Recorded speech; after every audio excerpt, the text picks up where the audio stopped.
A ideia de que a palavra, o som e a intenção possuem poder sobre a realidade acompanha a humanidade desde suas primeiras cosmologias. O que hoje chamamos de biologia, física e psicologia foi, durante milênios, compreendido como uma única ciência sagrada, a arte de compreender e interagir com as forças invisíveis que organizam a matéria e a consciência. A modernidade não destruiu essa visão, ela a fragmentou, trocou seus nomes e retirou dela o elemento simbólico e espiritual que lhe dava sentido integrador. Nos sistemas antigos, não havia separação rígida entre corpo, mente e mundo. O ser humano era visto como um microcosmo, que refletia as leis do macrocosmo. A palavra magia, nesse contexto,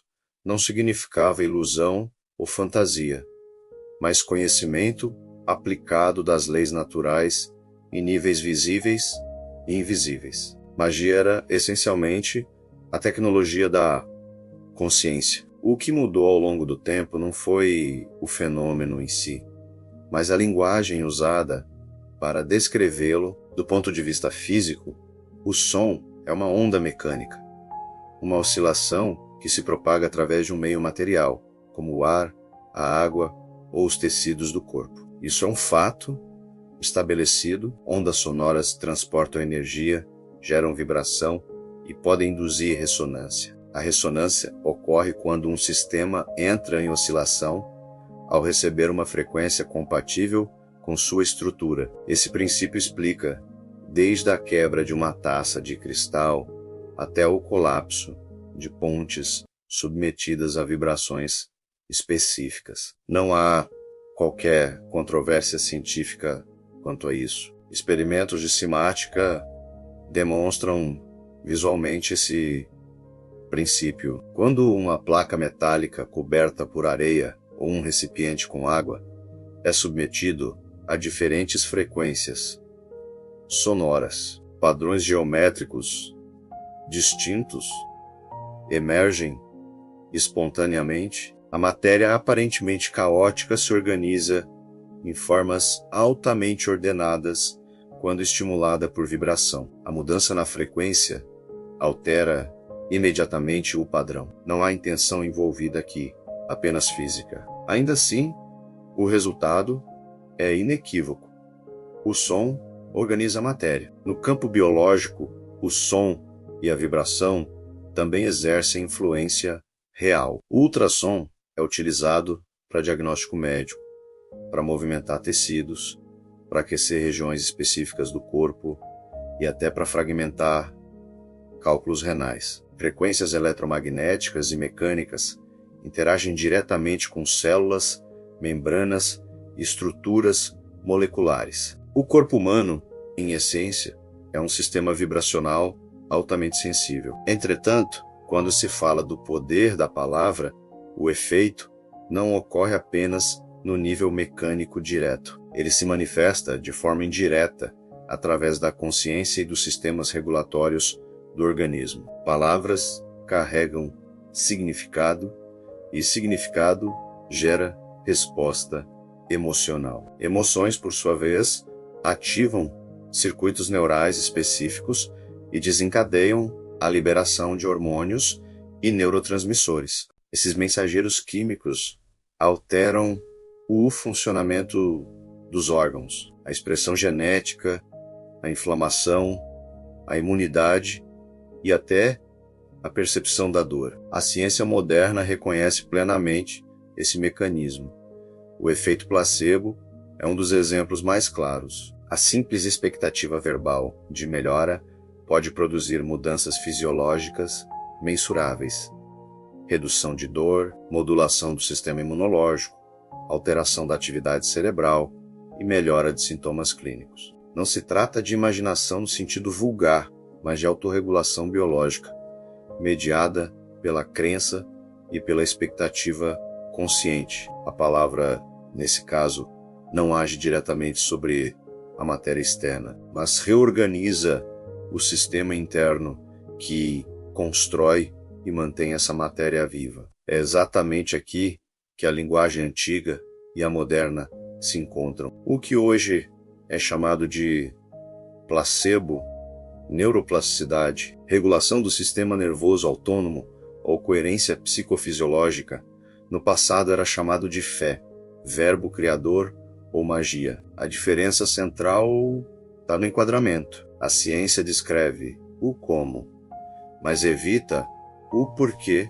simbólico. As tradições antigas integravam ambos. A fé, nos sistemas antigos, não era entendida como crença cega ou negação da razão. Fé significava alinhamento interno, corpo, emoção, atenção e intenção precisavam estar em coerência para que a palavra tivesse efeito. Por isso, rituais exigiam preparação, silêncio, postura, respiração e estado mental específico. A palavra isolada não tinha poder algum. O poder emergia do estado de consciência que a pronunciava. Mantras, cânticos e fórmulas verbais funcionam menos pelo significado semântico e mais pelo ritmo, repetição e frequência. A repetição sonora regula a respiração, estabiliza o sistema nervoso e induz estados cerebrais específicos, como ondas alfa e teta, associadas à introspecção profunda e à plasticidade neural. Esses estados favorecem a reorganização interna do indivíduo. Mais uma vez, não há violação das leis naturais, apenas uma interação refinada com elas. A crítica científica a experimentos que tentam demonstrar que palavras positivas ou negativas alteram diretamente a estrutura molecular da água é válida. Não há evidência robusta de que intenções morais isoladas moldem a matéria inanimada de forma mensurável. Contudo, isso não invalida o princípio mais profundo defendido pelas tradições antigas. A palavra altera o ser humano, e o ser humano altera o mundo com base em seu estado interno. Nesse sentido, a magia nunca foi o ato de violar a natureza, mas de operar dentro dela com consciência. A modernidade, ao separar mente e matéria, transformou a magia em superstição e a ciência em um sistema incompleto desprovido de significado existencial. O resultado foi um conhecimento extremamente eficaz tecnicamente, mas pobre simbolicamente. Dizer que magia hoje se chama biologia, física e psicologia não é uma metáfora poética, mas uma constatação histórica. O mesmo fenômeno foi observado, descrito e utilizado em diferentes épocas com linguagens distintas. Onde antes se falava em espírito, hoje se fala em sistema nervoso. Onde antes se falava em energia vital, hoje se fala em bioeletricidade e metabolismo. Onde antes se falava em verbo criador, hoje se fala em linguagem, cognição e neuroendocrinologia. A palavra não cria a realidade do nada. Ela reorganiza campos já existentes. O som não impõe forma à matéria arbitrariamente. Ele ativa padrões latentes por ressonância. A consciência não viola as leis físicas. Ela seleciona possibilidades dentro delas. Essa é a síntese que une ciência e tradição sem misticismo ingênuo nem reducionismo materialista.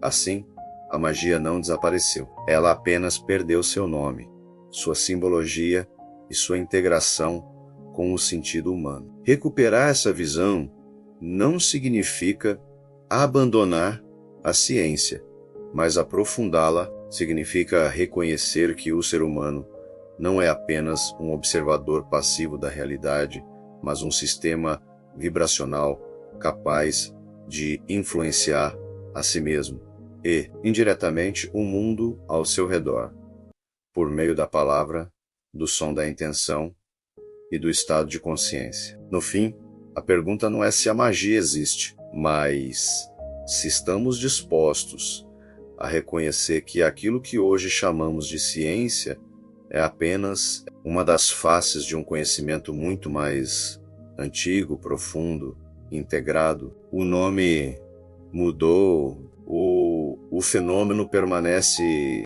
Ao aprofundar ainda mais esse tema, é necessário ir além da superfície, onde a ciência popular costuma parar e entrar em campos que exigem estudo cruzado, leitura técnica, filosofia da ciência e história do pensamento. O que emerge desse mergulho não é uma oposição entre magia e ciência, mas a constatação de que ambas nasceram da mesma raiz e foram separadas por razões históricas, políticas e epistemológicas, não por invalidação empírica. Um dos pontos menos discutidos é que a própria ciência moderna não é ontologicamente materialista, mas metodologicamente materialista. Isso significa que ela escolheu estudar apenas aquilo que pode ser medido, repetido, isolado em laboratório. Essa escolha foi pragmática, não filosófica. No entanto, com o tempo, o método passou a ser confundido com a realidade em si. Tudo o que escapava à medição direta foi descartado como inexistente, e não apenas como não mensurável. Foi aí que a consciência, a intenção e o significado simbólico foram excluídos do modelo explicativo. No entanto, mesmo dentro da física contemporânea, essa exclusão começa a ruir. Na mecânica quântica, o observador não é um elemento neutro. Sistemas quânticos não possuem propriedades definidas antes da interação com um aparato de medição. Isso não é metáfora, é formalismo matemático. O estado do sistema é descrito por uma função de onda que colapsa em um resultado específico apenas no ato da observação. Embora existam diferentes interpretações para esse fenômeno, todas reconhecem que o observador participa do processo. A realidade, nesse nível, não é totalmente independente da interação. Poucos percebem que essa participação do observador é uma versão moderna, matematizada e despersonalizada do que tradições antigas chamavam de consciência criadora. O erro comum é imaginar que isso implique controle absoluto ou criação Esnail. Não implica apenas que a realidade possui um grau de indeterminação que é resolvido na interação. A consciência não cria as leis, mas atua dentro delas como fator de seleção. Outro campo pouco explorado, fora do meio acadêmico, é a biofísica da coerência. Sistemas biológicos saudáveis apresentam padrões coerentes de oscilação elétrica, mecânica e eletromagnética. O coração, por exemplo, não funciona apenas como uma bomba hidráulica. Ele gera um campo eletromagnético mensurável que se estende além do corpo físico. Estudos de variabilidade da frequência cardíaca mostram que estados emocionais estáveis produzem padrões altamente ordenados, enquanto estados de estresse produzem sinais caóticos. Esses padrões coerentes influenciam diretamente o sistema nervoso central e a regulação hormonal. Esse fenômeno é relevante porque demonstra que emoção, ritmo e fisiologia estão acoplados. A palavra, ao evocar emoção, altera esse ritmo, não por simbolismo abstrato, mas por circuitos neurocardíacos reais. Poucos textos populares mencionam que o nervo vago, principal via do sistema parasimpático, responde tanto à respiração quanto à vocalização. Tons prolongados, entonações específicas e cadências rítmicas estimulam diretamente esse nervo alterando o estado global do organismo. Isso explica por que cantos, salmos e entonações ritualísticas produzem efeitos fisiológicos profundos, independentemente da crença consciente. Ainda mais raro é o debate sobre ressonância estocástica em sistemas vivos. Trata-se de um fenômeno no qual um certo nível de ruído ou oscilação externa melhora a capacidade de um sistema detectar sinais fracos. Em biologia, isso significa que pequenas flutuações podem amplificar respostas internas quando o sistema está próximo de um limiar crítico. Em termos simples, quando o organismo está num estado específico, estímulos mínimos podem gerar efeitos desproporcionais. Tradicionalmente, isso era interpretado como o momento certo, ou o estado adequado, para que uma palavra ou gesto tivesse poder. No campo da neurociência profunda, há também a questão da codificação preditiva. O cérebro não reage passivamente ao mundo. Ele constrói modelos internos e antecipa o que irá acontecer. A percepção é em grande parte uma inferência, palavras moldam esses modelos. Quando o modelo muda, a resposta fisiológica muda antes mesmo do evento externo ocorrer. Isso significa que a linguagem altera a realidade vivida não apenas depois dos fatos, mas antes deles, modulando expectativa, atenção e resposta corporal. Essa antecipação é um mecanismo central de sobrevivência, mas também de transformação interna. Historicamente, esse conhecimento nunca esteve totalmente ausente. Ele foi deslocado para tradições iniciáticas, filosofia natural e sistemas simbólicos. O motivo é simples. Conhecimento sobre influência interna sempre foi visto como perigoso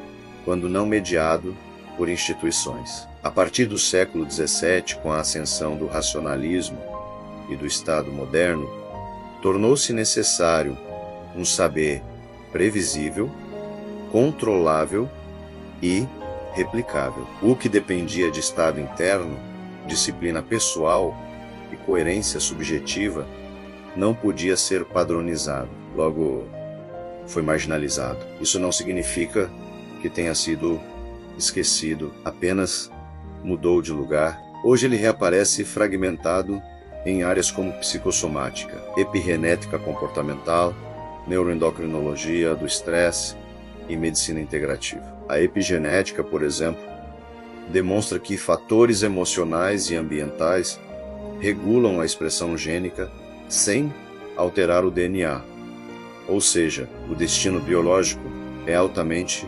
modulável. O que antes era chamado de influência espiritual, hoje é chamado de regulação epigenética. Outro ponto raramente discutido é que a matéria, em nível fundamental, não é sólida. Átomos são majoritariamente espaço vazio, mantidos por campos e forças. A estabilidade da matéria depende de relações vibracionais extremamente precisas. Quando tradições antigas falavam que tudo é vibração, isso não era uma intuição poética, mas uma descrição surpreendentemente alinhada com a física moderna. O erro contemporâneo foi interpretar essa frase de forma literal e simplista, ignorando o contexto sistêmico em que ela fazia sentido.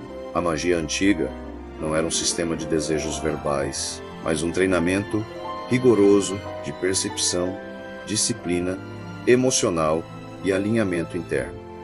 A palavra era o estágio final, não o inicial. Sem esse preparo, o som era apenas ruído. Isso contrasta fortemente com a visão moderna superficial, que atribui poder imediato a afirmações desconectadas de estado interno. A ciência confirma, ainda que indiretamente, essa visão antiga. Sem mudança fisiológica real, não há efeito sustentado. Por fim, Há uma dimensão filosófica raramente abordada. A realidade não é apenas o que existe, mas o que é significativo. A ciência descreve estruturas, mas não produz sentido. A magia, em sua forma original, era uma tentativa de alinhar estrutura e significado. Quando esse elo foi rompido, ganhamos poder técnico, mas perdemos profundidade existencial. O resultado foi uma humanidade capaz de manipular a matéria, mas incapaz de compreender a si mesma. O que emerge desse estudo aprofundado não é um convite ao misticismo ingênuo, nem à rejeição da ciência, mas a uma síntese mais madura. A magia não desapareceu, porque nunca foi algo externo às leis naturais. Ela sempre foi a arte de operar dentro delas a partir da consciência. O nome mudou porque a cultura mudou. O fenômeno permaneceu porque é estrutural a relação entre mente, corpo e mundo. Quem estuda esse tema com seriedade percebe que a verdadeira fronteira não está entre ciência e magia, mas entre conhecimento fragmentado e conhecimento integrado, e essa fronteira não se cruza com crença, mas com disciplina intelectual, rigor e disposição para olhar além dos rótulos.